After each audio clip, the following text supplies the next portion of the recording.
ओम श्री हरि। अनुराग पदावली। पद क्रमांक 51 से 55। सूरदास जी कहते हैं कि गोपी कह रही है, सखी मैंने अपना मन श्री हरि में फंसाया है और उन हरि से प्रेम करके और सबसे प्रीत तोड़ दी है।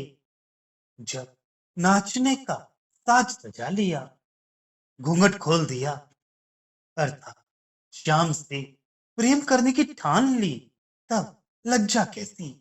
और लोक की लज्जा को तो अलग करके उसी तरह फेंक दिया, जैसे अनाज की भूसी सूप से पटक कर हवा में उड़ा दी जाती है। आगे पीछे भली प्रकार देख लिया, परिणाम को खूब सोच समझ लिया। इसी से बीच रास्ते में सिर की मटकी फोड़ दी, माया का भार फेंक दिया। अब तू बार बार इससे अनुरोध करती है। किसी ने मुख फेर लिया, मेरी उपेक्षा कर दी, तो हो क्या गया। मैंने तो स्वामी श्री कृष्ण में चित्त लगाकर लोक तथा वेद का मर्यादा बंधन तिनके के समान तोड़ डाला है। गोपी कहती है, सखी मेरा मन श्याम सुंदर में अनुरक्त हो गया है। कमल लोचन के साथ चित्त को भली प्रकार जोड़कर मैंने सर्वथा एकाकार कर दिया है। लोक की लज्जा और हंसी की मैंने परवाह नहीं की, क्योंकि इन्हें तो मैंने स्वयं स्वेच्छा से निमंत्रण देकर बुलाई है। ये प्राप्त हो ऐसा कार्य जानबूझकर किया है। इन श्री गोविंद रूप चंद्रमा के लिए मैंने सबसे शत्रुता कर ली। अरे सखी भला अब उनसे चित्त कैसे पृथक किया जा सकता है, जो दूध में पानी की भांति मिल गया है। यद्यपि ये मेरी उनसे पहले ही पहचान है, फिर भी स्वामी श्री कृष्ण ही मेरे जीवन ही। गोपी कहती है, सखी मेरा मन श्री नंदलाल में अनुरक्त हो गया है। अब मेरा कोई क्या कर लेगा। मैं तो उनके चरण कमलों में लिपट गई हूं। अब जो विधाता को अच्छा लगे वह हो। घर में पति और माँ बाप मुझे डांटते हैं, यहाँ तक कि रास्ते चलते लोग भी मेरी हंसी उड़ाते हैं। किंतु अब तो मन में यही ठान लिया है, क्या करूं। ब्रह्मा ने ही ये संयोग रच दिया है। चाहे मेरा ये लोक बिगड़ जाए और परलोक भी नष्ट हो जाए, प्रेम में नंद कुमार को छोड़ूंगी नहीं।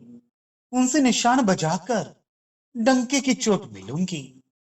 इस शरीर से प्रियतम रूप में श्री कृष्ण तो फिर मिलने से रहे।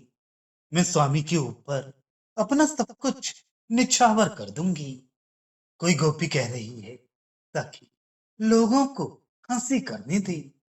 मैं तो श्री नंद नंदन का सामिप्य वचन और कर्म से तनिक भी नहीं छोड़ूंगी।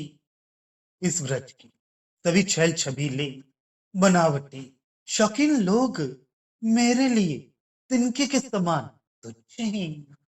अब तो यही मोहन के प्रेम की बात मन में बस गई है। सखी अब इस विषय में मैं गुरुजनों का भय नहीं मानूंगी। अरे सखी जब एक गांव में श्याम के साथ निवास ठहरा, तब उनसे बिना मिले कैसे रहा जा सकता है।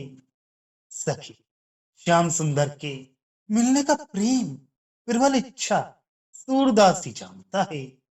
गोपी कहती है, सखी श्याम के साथ एक ही गांव में निवास है, फिर मैं उनसे बिना मिले कैसे धैर्य धारण करूं। यद्यपि मैं बहुत प्रयत्न करती हूँ, फिर भी ये मेरे नित्य रूपी भौरे कोई रुकावट मानते ही नहीं। वे नित्य प्रति प्रतिदिन इसी रास्ते से आती हैं और मैं दही लेकर बेचने भी इसी राह से निकलती हूँ। उस समय मेरा प्रत्येक रोग उन्हें देखकर पुलकित और स्वर गदगद हो जाता है तथा आनंद की उमंग से मैं भर जाती हूँ। यदि उनसे मिलने में एक पल का भी अंतर पड़ जाता है तो वह एक महाकल्प के समान जान पड़ता है, जिससे मैं वियोग की अग्नि में जलने लगती हूँ।